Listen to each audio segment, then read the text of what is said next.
से आज हम एक बहुत ही दिलचस्प और महत्वपूर्ण विषय पर बात करने जा रहे हैं जो अब्राहमिक धर्मों, खासकर इस्लाम के इर्द गिर्द घूमता है। हमारी हाल की बातचीत में हमने कई गहरे और विचारोत्तेजक पहलुओं पर चर्चा की है और मैं उन सभी को एक साथ लाना चाहता हूँ। प्रारंभ करते हैं शिया और सुन्नी के बीच ऐतिहासिक और धार्मिक अंतर से। हमारी चर्चा एक वीडियो के विश्लेषण से शुरू हुई थी जिसमें शिया और सुन्नी मुसलमानों के बीच ऐतिहासिक और धार्मिक मतभेदों पर बात की गई थी। इस विश्लेषण से हमें कई बातें पता चली। सर्वप्रथम मूल जड़ें और विश्वास पर बात हुई। वीडियो ने स्पष्ट किया कि शिया और सुन्नी पहचान में वास्तविक विभाजन इमाम हुसैन की शहादत के बाद ही मजबूत हुआ। इससे पहले ये समूह आज के जैसे अलग विचारधाराओं के रूप में विद्यमान नहीं थे। अब बात करते हैं इनके साझा आधार की। इन मतभेदों के होने के बाद भी शिया और सुन्नी मुसलमान इस्लाम के बुनियादी सिद्धांतों को साझा करते हैं, जैसे कि एक ईश्वर यानी अल्लाह में विश्वास, एक ही धर्मग्रंथ यानी कुरान में विश्वास, पैगंबर मोहम्मद को अल्लाह का दूत और अंतिम पैगंबर मानना। शिया तथा सुन्नियों की मान्यताओं में मुख्य रूप से अंतर प्रार्थना यानी नमाज पढ़ने की विधि और उपवास यानी रोजा रखने की विधि में निहित है। इनमें पैगंबर के साथियों यानी सहाबा के प्रति सम्मान के स्तर में भी कुछ भिन्नताएं हैं। पूजा का स्वरूप की बात करते हुए वीडियो ने इस बात पर जोर दिया कि इस्लाम में पूजा केवल अल्लाह के लिए आरक्षित है। पैगंबर को भी अल्लाह का दूत माना जाता है, न कि पूजा करने योग्य देवता। इस्लाम की उम्र को लेकर एक आम गलत धारणा है कि यह केवल 1400 साल पुराना है। वीडियो इस पर प्रकाश डालता है कि जबकि अंतिम पैगंबर मोहम्मद 1400 साल पहले आए थे, इस्लाम को बहुत पुराना माना जाता है क्योंकि मोहम्मद से पहले भी लगभग 124,000 पैगंबर आए थे। हमने तथ्यों की पुष्टि की तो पाया कि ये सभी बिंदु, जैसा कि वीडियो में प्रस्तुत किए गए हैं, इस्लामी परंपरा के भीतर आम तौर पर स्वीकृत तथ्य और धार्मिक दृष्टिकोण हैं। इनमें कोई असहमति नहीं है क्योंकि ये व्यापक रूप से मान्यता प्राप्त ऐतिहासिक घटनाएं, मुख्य सिद्धांत और धार्मिक समझ हैं। जैसा कि हमने पहले चर्चा की, इस्लाम में लगभग 124,000 पैगंबरों का जिक्र है। आगे बढ़ते हुए हमने बात की कि इन पैगंबरों में से सबसे पहले कौन थे। इस्लामी परंपरा में इन पैगंबरों में से पहले पैगंबर आदम अलैहिस्सलाम माने जाते हैं।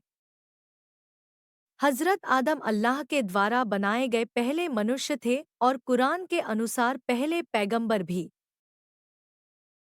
हजरत आदम की भूमिका अपनी संतानों का मार्गदर्शन करना और उन्हें केवल अल्लाह की पूजा करने और धार्मिक जीवन जीने के बारे में सिखाना था। यह जानकर कि बहुत सारे पैगंबर थे, हमारा अगला प्रश्न था कि क्या वे सभी पैगंबर सूचीबद्ध हैं।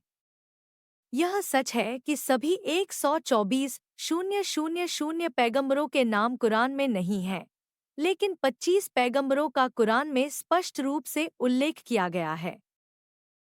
उन्हें दिव्य संदेश के एक अटूट क्रम के रूप में देखा जाता है, जो पैगंबर मोहम्मद पर समाप्त होता है। इनमें से कुछ प्रमुख पैगंबरों में शामिल हैं हजरत आदम, हजरत नूह, हजरत इब्राहिम, हजरत मूसा, हजरत ईसा और हजरत मोहम्मद जो कि अंतिम पैगंबर थे।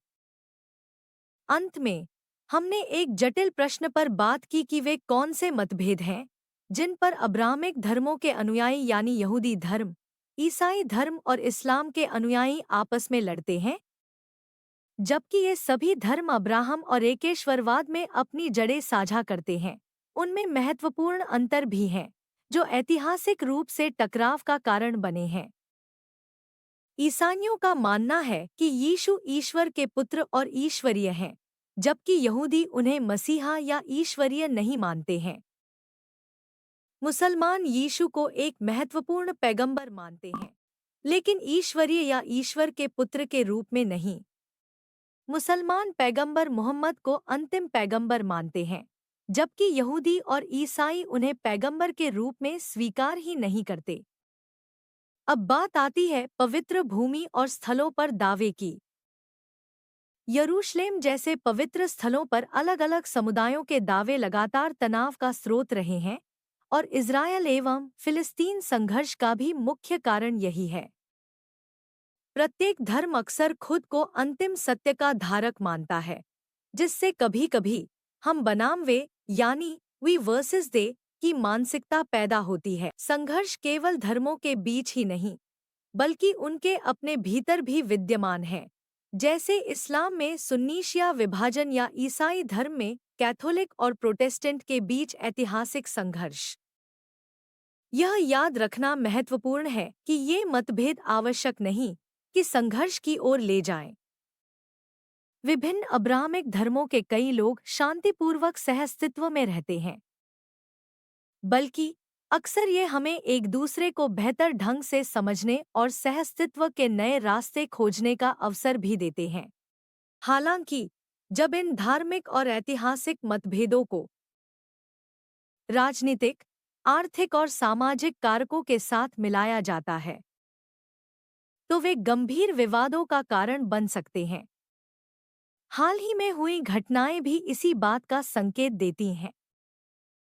तथा धर्म, जो कि जीवन को सही राह देने के लिए बने, इन्हीं मतभेदों के कारण गंभीर स्थितियां बना सकते हैं। इन गंभीर स्थितियों के परिणाम निर्दोष लोग भुगतते हैं।